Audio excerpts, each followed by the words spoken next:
என்ன மக்களே, இந்த வாரம் ஒரு தரமான ரோஸ்ட் இருக்க போகுது அப்படின்னு சொல்லி எதிர்பார்த்துட்டு இருந்தா, என்னய்யா பண்ணி வச்சிருக்கீங்க அப்படின்னு கேட்குற மாரி பிக் பாஸ் அவர்கள் ஒரு டாஸ்க்க குடுத்து வச்சிருக்கிறாரு. அதுவும் சாட்டர்டே எபிசோட்ல. ஏன்யா யோவ்! என்னய்யா நீங்க? வீட்டுக்குள்ள எத்தன அநியாயங்கள் நடக்குது, ஆபாச லீலைகள் நடக்குது. இத பத்தியெல்லாம் கேள்வி கேளுங்க. இதுக்கெல்லாம் ஒரு வார்னிங் குடுங்க. சரி அதெல்லாம் கூட விடுங்க. உங்கள பத்தி கேவலமா பேசுறாங்களே, பிக் பாஸ் எல்லாம் ஒரு ஷோவே கிடையாது. அதெல்லாம் அப்படிதான். இதெல்லாம் ஒரு கேமா? அப்படின்ற மாரிக்கு கேவலமா பேசுறாங்களே, அட்லீஸ்ட் அதுக்காவது ஒரு ரோஸ்ட் குடுங்க. அப்படின்னா, நீங்க என்னய்யா மானங்கெட்டு போய் அலையறீங்கன்ற மாதிரி வந்துருக்காங்க இவங்க. ஸோ இதுக்கு இடையில வந்து பார்த்தீங்க அப்படின்னா, ஒரு சில பேர அந்த டாஸ்க் வைஸ் மட்டும் வந்து பேசியிருக்காப்புல. அதெல்லாம் ரோஸ்ட் கணக்குலே வராது. ரோஸ்ட்ன்னா அவங்களோட செல்ஃப் பிஹேவியரை வச்சு ரோஸ்ட் பண்ணும். அதுதான் ரோஸ்ட்டு. ஸோ அந்த விதத்தில் இன்றைக்கி எதுவுமே நடக்க போகிறதில்ல அப்படிங்கிறது மட்டும் தெரிஞ்சு போச்சு.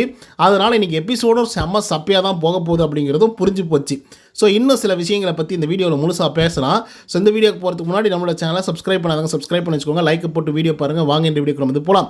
இன்றைக்கி ஒரு டாஸ்க் வந்து கொடுத்துருக்காங்க. அந்த டாஸ்க் என்ன தெரியுமா? டபுள் பேஸ் கொண்ட ஆட்கள் யார் இந்த வீட்டுக்குள்ளே அப்படின்னு சொல்லி கேட்கும் பொழுது, நம்ம கெமி அவர்கள், அதுக்கப்புறம் விக்ரம், அதுக்கப்புறம் வந்து பார்த்திங்கன்னா துஷார், இன்னும் சில பேர் கம்பல்சரி வந்து பார்த்திங்க அப்படின்னா பார்வதியோட பேரை வந்து சொல்லியிருப்பாங்க அப்படிங்கிறதுல மாற்று கருத்தே கிடையாது. அது மட்டும் இல்லாமல் சபரியோட பேரை சொல்லியிருப்பாங்க அப்படிங்கிறதுல மாற்று கருத்தே இல்லை. ஏன்னா சபரி வந்து டபுள் ஃபேஸாக தான் இருக்கார். அதை நான் எல்லா வீடியோக்களையும் சொல்லிட்டு தான் வந்திருக்கேன். இவ்வளோ நல்லவனாலாம் எவனாலும் இருக்க முடியாது. ஏன்னா அவன் வந்து ஒரு உத்தம வில்லன். அதில் எந்த விதமான மாற்று கருத்துமே கிடையாது. சில இடங்களில் பாருங்கள், பயங்கர ரூடாக பயங்கர ரஃப்பான ஒரு ஆளாக தெரிவாப்பில். சடனாக கோவம் வரும். அந்தளவுக்கு மோசமான ஒரு ஆள். அதுக்கடுத்து தான் இப்போ பார்வதியோட பேர் வந்து சொல்லியிருக்காங்கல்ல, பார்வதியோட ப்ரோமோ போடணும்ல. 3வது ப்ரோமோ 4வது ப்ரோமோ அப்படின்னாவே பார்வதியோட ப்ரோமோ தான் பிக் பாஸ் சீசன் 9 பொறுத்த வரலையும். ஸோ அதுக்கேற்ற மாதிரி கெமி அவர்கள் வந்து பார்வதியோட பேர் வந்து சொல்லியிருக்காங்க. ரீசன் என்ன அப்படின்னு சொல்லியிருக்காங்க பார்த்தீங்கன்னா, அதாவது அந்த சாரி கேட்டாங்க இல்லையா, அந்த புட்டு பிரச்சனை வந்து ஸ்ட்ரைக்கெல்லாம் வந்து பண்ணாங்க இல்லையா, அந்த ஸ்ட்ரைக்கில் வந்து இவங்க போய் சாரி கேட்டாங்க. அவங்க ரொம்ப பயங்கரமாக வைலண்ட்டாக பேசக்கூடிய ஒரு ஆள், பயங்கர சவுண்டாக பேசக்கூடிய ஆள். ஆனால் அவங்க அன்றைக்கி சாரி கேட்க வரும்போது அவங்க டோனே ரொம்ப சைலண்ட்டாக நிதானமாக வந்து இருந்தது. ஸோ அதனால் அவங்களுக்கு 2 ஃபேஸ் இருக்குமோ அப்படின்னு சொல்லி நினைக்கிறேன் அப்படின்னு சொல்லி கெமி அவர்கள் வந்து சொல்கிறாங்க. இது கரெக்டான பாயிண்ட்டு, வேலிடான பாயிண்ட்டு. பட் பார்வதி சைட்லேருந்து அன்றைக்கே வந்து அதுக்கான ஆன்சர் சொல்லியிருந்தாங்க. அது என்ன அப்படின்னா, நீங்கள் லெஃப்ட் ஹேண்டில் டீல் பண்ணியிருக்கலாம் அப்படின்னு கேட்கும் பொழுது அவங்க சொன்ன விஷயம் என்னென்னா, ஏங்க 17 பேர் என்னை நோக்கி வந்து உட்காந்துட்டு இருக்காங்க, நான் என்ன சொல்ல போகிறேன் அப்படின்னு சொல்லி வெயிட் பண்ணிகிட்டு இருக்காங்க. நான் அவங்கக்கிட்ட போய் மறுபடியும் சண்டை போட விரும்பலை. ஒட்டுமொத்த பேர் என்னை மட்டுமே டார்கெட் பண்ணுறாங்களே தவிர, இது தப்பு, இது எதுக்காக நீங்கள் ஸ்ட்ரைக் பண்ணீங்க, அதுக்கு இதுக்கு என்ன சம்மந்தம் இருக்குது அப்படின்னு சொல்லி ஒருத்தரும் எனக்காக சப்போர்ட்டில் இருந்து கேட்கவே கிடையாது. ஸோ அப்படி இருக்கும்போது நான் எப்படிங்க போய் சத்தம் போட்டு பேச முடியும் அப்படின்னு சொல்லி பார்வதி அவர்கள் அங்கேயே வந்து சொல்லியிருக்காங்க. 2வதாக விக்ரம் அவர்கள் வந்து சொல்கிறாப்புல. என்ன ரீசன் சொல்கிறாரு அப்படின்னு பார்த்தீங்கன்னா, பார்வதிக்கு ஆல்ரெடி டபுள் பேஸ் வந்து இருக்குது. அதில் முதல் பேஸ் வந்து பார்த்திங்கன்னா கொஞ்சம் நார்மலாக அந்த மாதிரி பேசுகிறதெல்லாம். இன்னொன்று வந்து பார்த்திங்க அப்படின்னா வேறு ஒரு பேஸ் வந்து கண்டிப்பாக இருக்குது. அது அப்பப்போ வந்து வெளியே வந்துட்டு போகும். அந்த வன்மம், கோபம் அது எல்லாமே வந்து காட்டுவாங்க அப்படிங்கிற மாதிரி வந்து சொல்கிறார். அதுக்கு ஒரு எக்ஸாம்பிள் சொல்லுங்கள் அப்படின்னு சொல்லும் பொழுது, திவாகர் கூட இவங்க பயங்கர பாண்டிங்கில் இருக்காங்க. சொல்லப்போனால் அண்ணன் தங்கச்சி அப்படிங்கிற ரேஞ்சுக்கு வந்து பேசிகிட்டு இருக்காங்க. செம்ம பாண்டிங் அப்படி ஒரு பாண்டு. ஏன்னா இங்கே இருக்கிறதுலே வந்து பார்த்திங்கன்னா இப்படி ஒரு பாண்ட் நீங்கள் எங்கேயுமே பார்த்துருக்கணும், லவர்ஸை தவிர.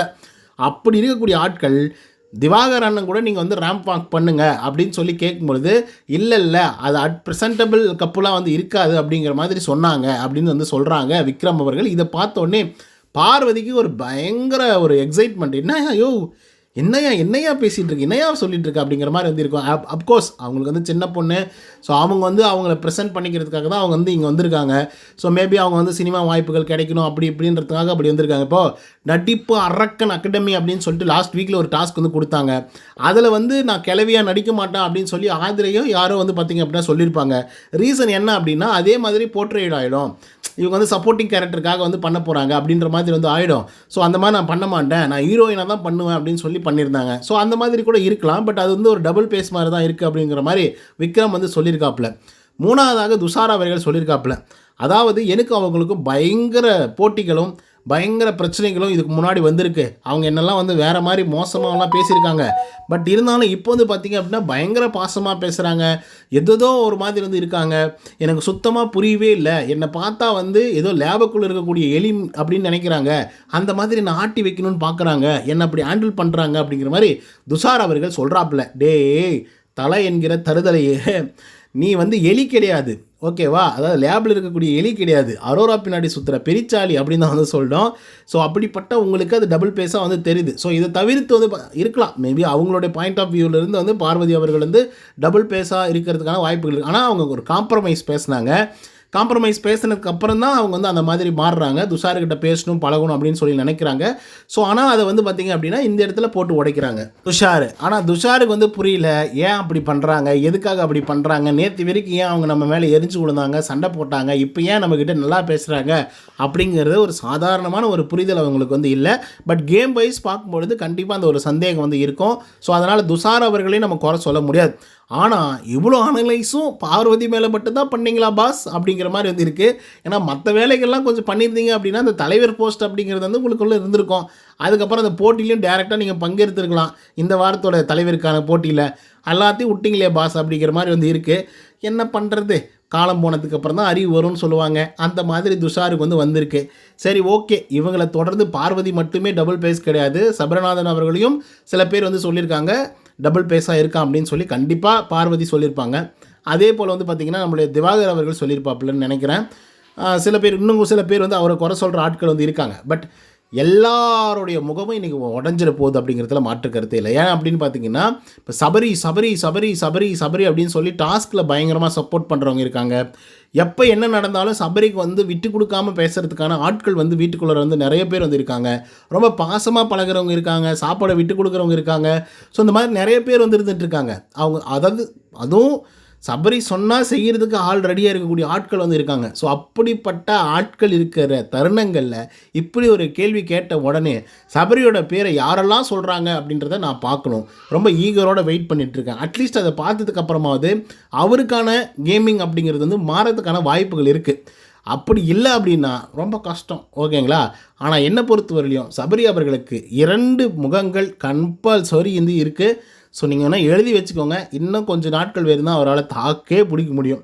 குறைஞ்சபட்சம் ஒரு இன்னும் 20 நாட்கள், அவ்வளோதான். யாராக இருந்தாலும் ஒரு 50 நாட்கள் வரையும் தான் நடிக்க முடியும் அப்படின்ற மாதிரி இதுக்கு முன்னாடி சீசன்களில் வந்து சொல்லியிருப்பாங்க. ஸோ அதுக்கு ஏற்ற மாதிரி தான் வந்து பார்த்திங்க அப்படின்னா சபரியும் பண்ணிட்டுருக்காரு. எனக்கு தெரிஞ்சு ஒரு 40 to 50 டேஸில் வந்து பார்த்திங்கன்னா அவருடைய முகம், உண்மையான முகம் வந்து பார்த்திங்க அப்படின்னா வெளிவர ஆரம்பிச்சிடும். யாரும் அவரை நோண்டுறதில்ல, ஓகேங்களா? இப்போ பார்வதியை பிடிச்சி நோண்டிக்கிட்டே இருக்காங்க.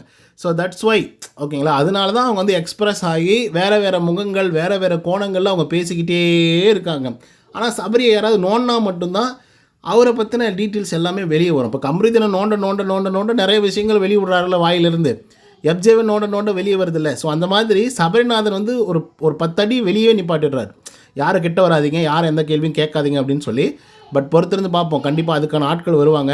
ஓகே கைஸ், இதை பற்றின உங்களோட கருத்துக்கள் என்ன அப்படிங்கிறத கமெண்ட்ஸில் சொல்லுங்கள். இந்த வீடியோ உங்களுக்கு வந்து பிடிச்சிருந்தா லைக் அண்ட் சப்ஸ்கிரைப் பண்ண மறந்துடாதீங்க. இன்னொரு தகவல் சந்தினா. Until then bye from Uday. நன்றி, வணக்கம்.